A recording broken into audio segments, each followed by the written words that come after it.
Hello guys, nandito po tayo sa Ginyangan, Quezon.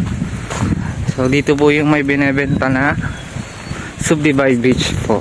So mayroon pa dito mga space po sa beachfront sa mga naghahanap po. So ayan po, may mga tinatayo na yung nakabili po dito. So ayan po yun. Yan, sa may white. Meron po tayong promo alert. So free titling, free deed sale, Dito sa lugar na ito, and free lot survey. So wala na po kayong problema dito. Tatayuan nyo na lang po ng inyong vacation house. Nililinis pa po yan. So ayan po, inaayos po nila yung mga bato. Ayan po. So guys, dito ito sa Ginyangan.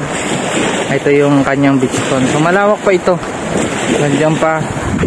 Then dun pa sa kabila na yun. So ayan sila tinatanggal nila yung mga bato-bato. Lilinisin pa po yan sa harapan. So dito po yung may naka-avail na. So tinatayuan na po yan.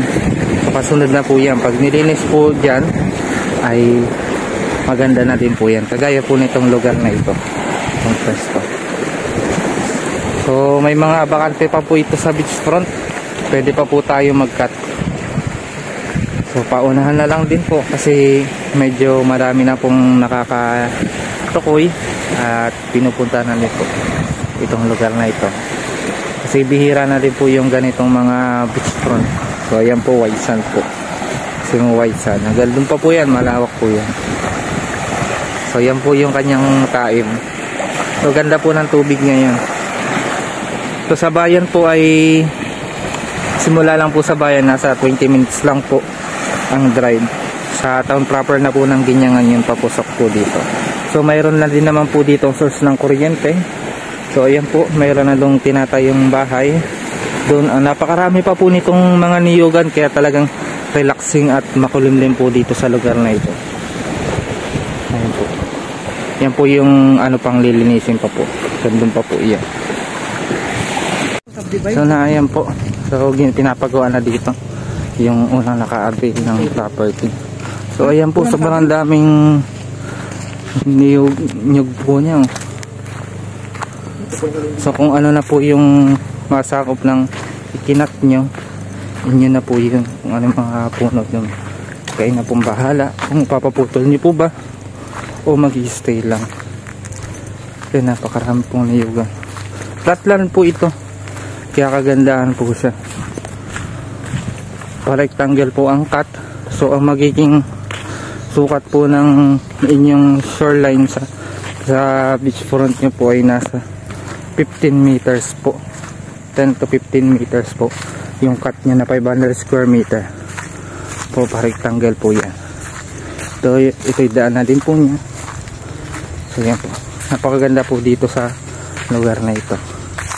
Tahimik talagang pwede siyang bakasyonan, retirement plan.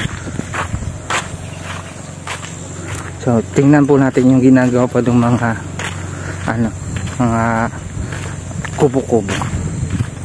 Doon maganda din po yung bahagi doon ay talagang relaxing kasi madaming puno, mahangin, kaya kahit lumabanas sa bayan, dito ka lang pumunta, pwede na dito mag chill lang.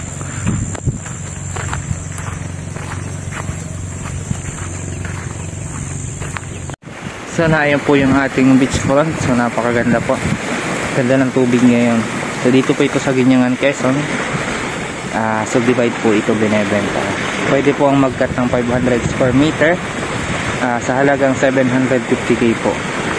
Yan. So pwede na po kayong bumisita para mag-check ng property na ito. Makita niyo po sa personal.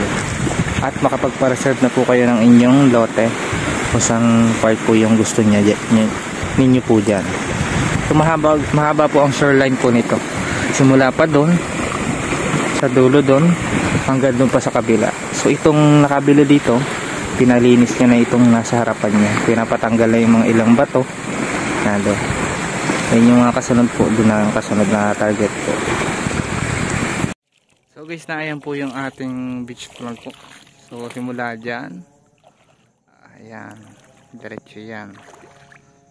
Diretso pa po yan hanggang doon. Sa kabila na yun. Pero yung doon po ang magandang pwesto. Kahit likod siya ng mga mangrove, napakaganda po ng pwesto doon. Hindi mainit. Ito po yung view sa likod ng mangrove. Kita nyo naman po yung ganda. So, dito makulimlim po.